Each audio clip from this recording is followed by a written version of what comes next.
Hello everyone and welcome back to another Raiders video. In this video, I'll be giving my Raiders-Bears Week 7 game preview, so let's get into it. The Bears are a really bad 1-5 team, and they do not have Justin Fields for this game. We also don't have our starting quarterback in Jimmy Garoppolo, but for them, Justin Fields is a bigger part of their offense. Not only does he pass the ball, but he is a lot of the run game.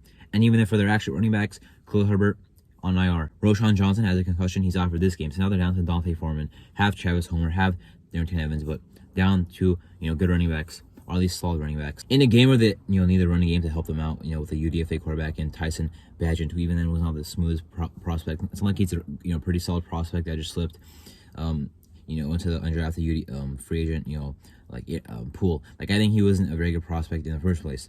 I'm not really worried about Tyson Bagent. It's also not like our defense is bad enough to, joke around and be like, hey man, our defense is gonna make him look good. No, we shouldn't actually. Our defense has been good. Their O-line has sucked, and they are still bad. Or they're actually injured, so now they're even worse. They don't have Braxton Jones at left tackle. He's pretty solid, but he is hurt. They don't have Nate Davis at right guard. Has been pretty disappointing as a new signee for them. And Darnell Wright at right tackle, who I was a big fan of, is questionable for this game. But even then, they have 2 starters out, and maybe 3.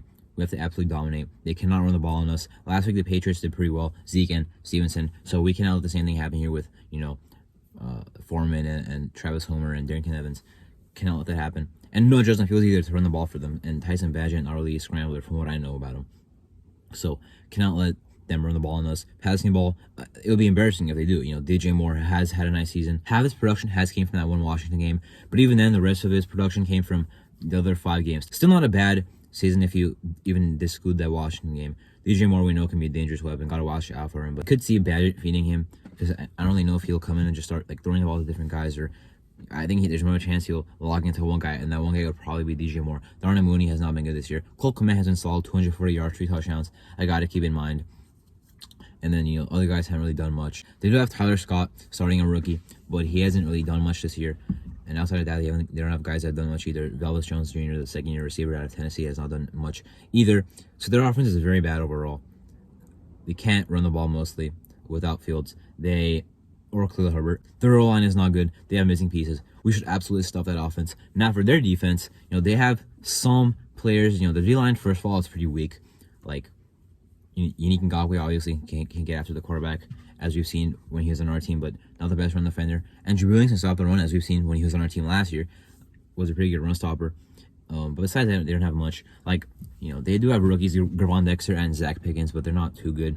The end, they don't have much outside of their outside of Unique Ngakoue. I'm not really that much worried about their D-line. Now, their linebackers do have talent. TJ Edwards has had a nice season. Currently among the league leaders in tackles. And Tremaine Edmonds, a lot of talent there. Although I don't think he's played as well as he played last year so far for the Bears this year. But has a lot of talent. Got to watch out for. In their secondary, no Eddie Jackson. Jawan Brisker is questionable, but I can see him playing. He only was limited in Friday for their practice. He's a really good player. I was a big fan of him as a prospect out of Penn State. At corner, they do have Jalen Johnson, a good corner, but Davante Adams on any. If we get Davante Adams involved, at least, there's no corner that can stop Davante Adams. Jalen Johnson has talent, but he's not one of those guys that at least has a nice chance. You can feed Davante Adams if you want in this game. Brian Hoyer can look his way. But Brian Hoyer, unlike Bagent, is a experienced quarterback with 15 years, 38 years old, knows how to facilitate the ball. That's what he did last week, right?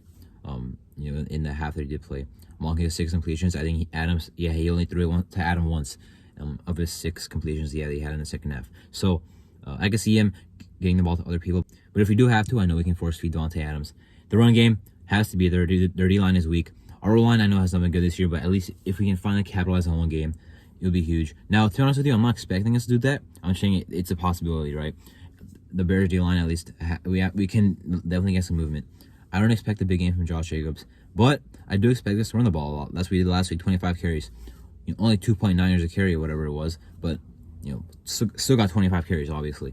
And, this game, the Bears defense is not very good anyway, but with Brian Hoyer in there, they could run the ball more than we opt to pass the ball in this game. But if we want to pass the ball, I feel pretty good about it. Hoyer looked good in the half that he played. I am worried that, they got some film on him, and now, he's going to get stopped like Jarrett Stidham last year. Week 17 versus Week 18, obviously, we saw a big difference when a team had a full game of film on him from the current season. But if we want to throw the ball around, I think we can. They don't have the guys that can stop Davante Adams and Jacoby Myers. And if Michael Mayer continues to play well, him as well. They don't have all these guys to stop us. Trey Tucker has the speed. Renfro probably not going to play that much. I doubt he has a catch, but he will be in the game at least, unless he's a healthy scratch somehow, which would probably hurt his value anyway, so I doubt we would do that. But, you know, they don't really have the guys to stop us. Kyler Gordon is a second-year corner. He was not good last year. I'm not a fan of him at all. And Jaquan Brisker, as I mentioned, questionable. Terrell Smith, another corner who's a rookie, who is also out for this game. And they also have Tyreek Stevenson, a guy who will definitely get some time. I kind of like them second-round pick out of Miami, so that's a guy to keep in mind. But they don't have the defense to stop us. We have to have the offense to move the ball on them. Like, our offense actually has to capitalize. This game, I can already imagine it. Same as the Patriots game, same as the Packers game. Defense plays well against a bad offense. We play really bad on offense ourselves. We barely win. We're 4-3, and then like people are like, "Why are you upset about being 4-3?" Well, playing bad against the Bears and the Patriots is not very, you know, it's not a thing to celebrate. Like, I'm not gonna sit here and celebrate if we beat bad teams, right? It's like a college team who's a powerhouse beating a bad team. You're not gonna celebrate really. It's just another week. So, gotta do better in this game because the Lions are waiting for us, and I promise you they're gonna destroy us. So we play like the same way we played against the Patriots, against the Bears, because that means in 3 weeks we play the exact same way. They're not showing any improvement. Packers, a pretty average team. We barely beat them. The Patriots, definitely a bad team. We barely beat them. The Bears, also a bad team, maybe even worse. And if we barely beat them, that's going to show me that in 3 weeks we show no improvement. So, gotta destroy the Bears, win by 2 possessions, gotta score 25 points at least. They're like, I can definitely see our defense shutting them down. They're not going to score more than like 17 points. I would doubt it. Maybe around 10 points. But our offense better not score 13 to win the game. We gotta score 20, 25, 24. Gotta be convincing. It's really important. I don't care if we're 4-3. If we play bad, we will not make the playoffs. Even if we're 4-3. Gotta see improvement. Gotta win, obviously, but gotta see improvement. I'm confident about winning, but not the most confident about winning convincingly in this game. Anyway, that's my Raiders-Bears Week 7 game preview. I'm Arto, and thank you for watching.